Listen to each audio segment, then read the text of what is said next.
So first off, I've opened it up, I folded it into half like so, and then fold it into half again. I'm just trying to gauge where the center point is, just so I would know where I want the quarter of it to show. Ignore the lines I've ironed already.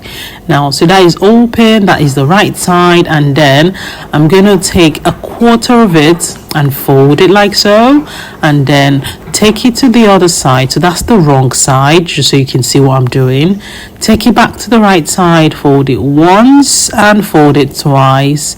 So turn it the other way around, and that is the placement. Like, this is so simple. Like, you can put your cutlery inside, you can also put the menu inside, and that's it pretty much. Thanks for watching. If you want more of this kind of videos, please like, share, subscribe, and turn on the bell notification. See you later. Bye.